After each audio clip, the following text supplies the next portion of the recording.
करवाते हैं, आप तौर तरीका बताते हैं। इस बीच देश में काफी जगह ये एक चर्चा रही कि सड़कों पे बैठ के नमाज पढ़नी चाहिए, नहीं पढ़नी चाहिए। सरकारों की तरफ से कहा गया कि सड़कों को नमाज के लिए इस्तेमाल ना किया जाए। आपकी क्या राय है इस पर इस्लामिक नजरिए से? मैं सबसे पहले तमाम भारतवासियों को ईद की शुभकामनाएं देता हूं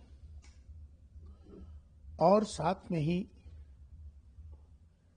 नवरात्रों की भी शुभकामनाएं देता हूं। रमजान के रोजे जा रहे हैं, नवरात्रे व्रत आना शुरू हुआ है। नववर्ष की भी शुभकामनाएं देता हूं, संवत की वर्ष की भी सबको शुभकामनाएं। हमें हमेशा इस बात का ख्याल रखना चाहिए कि कोई भी त्यौहार हो, किसी का भी त्यौहार हो, वो खुशियों का होता है। रमजान के सबने रोजे रखे, इबादत करी, अब आई ईद जिस पे हमें नमाज पढ़नी है। जगह का पाक होना, साफ सुथरा होना, उसकी इजाजत का होना, ये शरायत हैं नमाज के। नमाज के लिए हमेशा से उसकी जो नियम हैं उनको फॉलो करना चाहिए, जिसे शरीयत कहते हैं। शरीयत कहती है कि जगह साफ सुथरी पाक होनी चाहिए। जगह अगर सड़क पर हो तो उसमें इजाजत होनी चाहिए।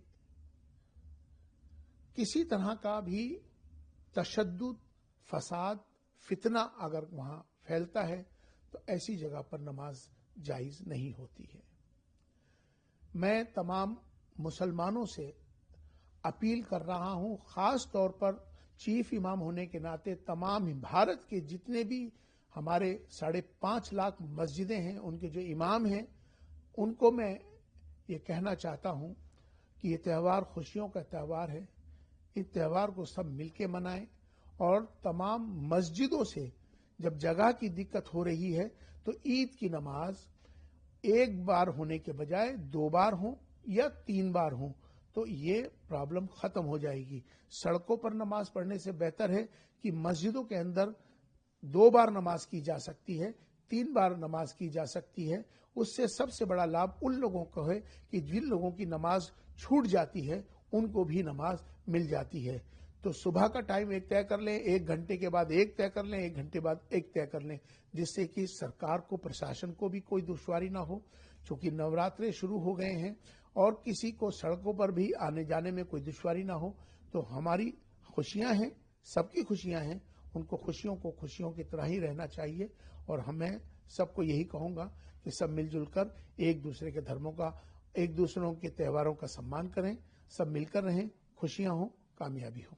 लेकिन जो सुलह का रास्ता आप बता रहे हैं, 4 या 4 दफे हम अलग अलग टाइम में नमाज अदा कर मस्जिद परिसर के अंदर कर सकते हैं, तो फिर इस विवाद, इस जिरा या इस फसाद का जगह कहाँ बच जाता है कि सड़क हो, चाहे चौक चौराहा हो, उन जगहों पे बैठ के नमाज अदा की जाए? बिल्कुल सही बात है। ये हमने पहले भी कहा था, जब कोविड का जमाना आया था तो कोविड के जमाने में भी ये बहुत सारी दुश्वारियां आई थी। तब भी हमने ये ऐलान किया था कि हर मस्जिद से जुमे की नमाज 3 बार होगी। इमाम बदल जाता है, जगह वही रहती है, इसका ही तरतीब है। तो इस नियम को हमें अब भी करना है। जगहों, सड़कों पे जाने के बजाय, घरों की छतों पे नमाज पढ़ने के बजाय, और इस तरह से कोई ऐसी जगह जिससे कि सार्वजनिक जगहों पर जो किसी को तकलीफ पहुंचे, हमें उसका ख्याल रखना है। नियम, शरीयत ये कहती है कि जगह जहां नमाज पढ़ी जाए उस जगह को पाक होना चाहिए, उस जगह की इजाजत होनी चाहिए, उस जगह पे फितना फसाद नहीं हो, वहां किसी तरह का झगड़े का अगर अंदेशा है तो वहां नमाज दुरुस्त नहीं है, न नमाज हो सकती है। मैं तमाम भारत के 5.5 लाख इमामों से, मस्जिदों से ये कहना चाहता हूं कि हर मस्जिद के अंदर ईद की नमाज 1 बार हो, 2 बार हो या 3 बार की जा सकती है, कि जिससे और लोगों को भी नमाज पढ़ने की सुविधा मिलेगी और प्रशासन के लिए भी आसानी होगी। हमें प्रशासन का भी ख्याल रखना है, हमें दूसरे धर्मों का भी ख्याल रखना है, हमें सार्वजनिक जगहों पे किसी को तकलीफ पहुंचे उसका भी ख्याल रखना है। हमें मिलजुल कर इन त्योहारों को खुशियों के साथ मनाना है। इसका ध्यान रखें कि कुछ ऐसी लोग हैं, ऐसे कट्टरपंथी लोग हैं जो देश के अंदर फसाद कराना चाहते हैं, झगड़ा कराना चाहते हैं, जो ये बताना चाहते हैं कि हम सड़कों पे नमाज पढ़ेंगे, वो इस तरह वो आपके हमदर्द नहीं है, वो आपके दुश्मन हैं।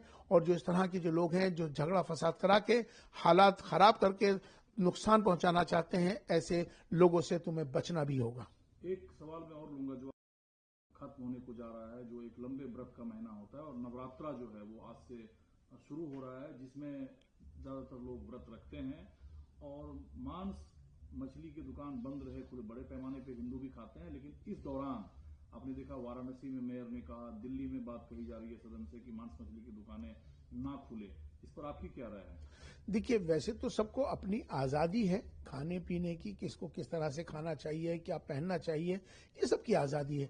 लेकिन अगर हम जिस देश में ऐसे देश में रहते हैं या ऐसे पड़ोसी के साथ रहते हैं कि जिसको हमें इसकी खुशियों के खातिर अगर हमें ये काम अगर करना पड़े, क्योंकि आपने हमेशा मीट खाते हैं, गोश्त खाते हैं, लेकिन कुछ समय में नवरात्रे के समय में अगर हमारे कोई हिंदू भाई या उन लोगों को जो इन चीजों से परहेज करते हैं, अगर उनकी खुशियों के लिए अगर तुम 9 दिन तक तुम भी नहीं खाओगे तो कोई मुश्किल नहीं है। अगर उनकी खुशियों में उनके खातिर अगर तुम ऐसा करते हो तो ये बहुत अच्छी बात होगी। ये खुशियां मिलती हैं, एक दूसरे को सम्मान मिलता है, इसका ख्याल रखना चाहिए, एक बहुत अच्छी बात है ये। एक सवाल और है जो प्रधानमंत्री ने बांटे तकरीबन 32 लाख मुस्लिम भाइयों को, उस पर कई राजनीतिक प्रतिक्रिया आई, लेकिन ईद जो है वो खुशी बांटने का त्योहार है और प्रधानमंत्री की तरफ से जो मुस्लिम मंच है बीजेपी का, जो पहल जो कोशिश की गई, उसे कैसे देखते हैं? देखिए, प्रधानमंत्री जी ने हमेशा से एक बात कही है, सबका साथ, सबका विकास, सबका प्रयास, सबका विश्वास। जो उनका जो नारा है वो सबके लिए है। उन्होंने जिस तरह से ईद में खुशियों के साथ मुसलमानों को ये जो तोहफे दिए हैं, ये तो एक ईद के तोहफे हैं। वैसे तो हमेशा से प्रधानमंत्री जी जब से बने हैं मुसलमानों को तोहफे देते आए हैं। जो जितनी भी योजनाएं हैं जो भारत सरकार की, जिनका सबसे ज्यादा लाभ मुसलमानों को ही मिला है, क्योंकि मुसलमान निचले स्तर पर चला गया, गरीबी रेखा के नीचे चला गया। मुसलमानों को सबसे ज्यादा उनका योजनाओं का लाभ मिला है। तोहफा तो हमेशा से मोदी जी ने दिया है। तो हम सबके लिए यही कहेंगे कि सबका साथ, सबका विकास, सबका प्रयास, सबका जो विश्वास है, उन्होंने उसको निभाया है।